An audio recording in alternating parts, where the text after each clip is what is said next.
السلام عليكم، انا حازم وبقول اي حنكشه في الكوره.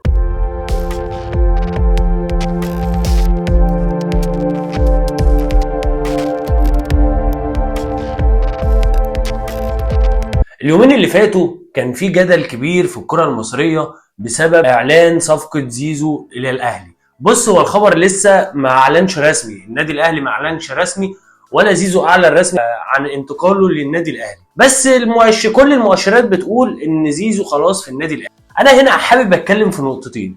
النقطه الاولى، ايه اللي يخلي لعيب زي زيزو ينتقل للاهلي؟ عوامل كتير. اول حاجه ان الزمالك تقريبا فقد هويته في الكره المصريه، بدليل ان ما بقاش بينافس على الدوري المصري ولا على المركز الثاني حتى في بطوله الدوري المصري. ده رقم واحد. رقم اتنين، العوامل الماديه النهارده هي اللي بقت بتتكلم في كل الكره في العالم كله. يعني لعيب زي زيزو طلع قال لك ان انا ليا 70 مليون مستحقات متاخره ما اتدفعتش ليا. طب اتعرض عليه وكان طالب 100 مليون. الناس طلعت في نادي الزمالك قالت زيزو طالب 100 مليون للتجديد للزمالك فتره جديده. لا، زيزو طلع قال انا ما طلبتش الارقام دي. بس النهارده الاهلي دخل بيدفع فلوس، واللي يخلي زيزو ما ينتقل للاهلي كاس العالم للانديه. كاس العالم للانديه النهارده هي اللي بتقنع اي لعيب ينتقل للنادي الاهلي. وغير كده الزمالك حتى بينافس في بطوله الكونفدراليه، بطوله مش معتمده يعني دوليا، ما بتاخدش منها افضل لاعب في افريقيا، ما بتصعدش كاس عالم انديه. يعني هي بطوله داخليه داخل القاره، مش بتعتمد دوليا يعني. بدليل ان زيزو لما ترشح لاحسن لاعب في افريقيا ما اخدهاش عشان هو بيلعب في الكونفدراليه، كان معاه حسين الشحات وكان معاه ويليامز حارس مرمى نادي سان داونز. فده اللي يخلي زيزو ينتقل الى النادي الاهلي. غير كده انا مش شايف فكره النادي الاهلي ان هو بياخد لعيبه الزمالك او الموضوع دوت، انا مش شايفه حاجه كويسه بالنسبه للنادي الاهلي. انت فين العوامل بتاعتك؟ فين عوامل النجاح بتاعتك؟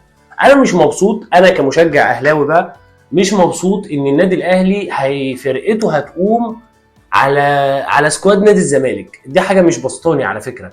زيزو لعيب كبير، لعيب كويس جدا، احسن لعيب في مصر اخر 5 سنين، بس دي حاجه مش مفرحاني ان انا كل الفرقه بتاعتي او كل العوامل الرئيسيه في الفرقه بتاعتي قايمه على سكواد نادي الزمالك. دي حاجه مش حلوه. طب انا يعني فين قطاع الناشئين؟ فين العين اللي بتشوف اللعيبه الكشافه، اللي بتشوف اللعيبه اللي هي بتبقى مغموره او مش معروفه وبتجيبها لي وتفوق عندي؟ فين كل دوت؟ يعني انت الفتره الاخيره جايب امام عاشور كان في نادي الزمالك، جبت قبل كده جبت كهربا، وجبت كان مؤمن زكريا الله يشفيه، وجبت بن شرقي، وجبت لعيبه كتير. يعني فين بقى العين بتاعتك اللي بتشوف اللعيبه ديت، اللي بتشوف اللعيبه اللي هي يعني انت ما شفتش ليه زيزو قبل ما يروح الاهلي، قبل ما يروح الزمالك ما شفتش ليه امام عاشور مكان في حرس الحدود؟ فانت مش لازم تجيب اللعيب يبقى متهوج او فتره تهوجه مع فرقه الزمالك فتجيبه. نفس اللي عملته مع الاسماعيلي في الالفيه في 2000 من 2000 ل 2010، ده اللي انت عملته مع الاسماعيلي. وطلعوا قالوا ان انت بتاخد لعيبه الاسماعيلي. طب هيقولوا كده دلوقتي ان انت بتاخد لعيبه الزمالك.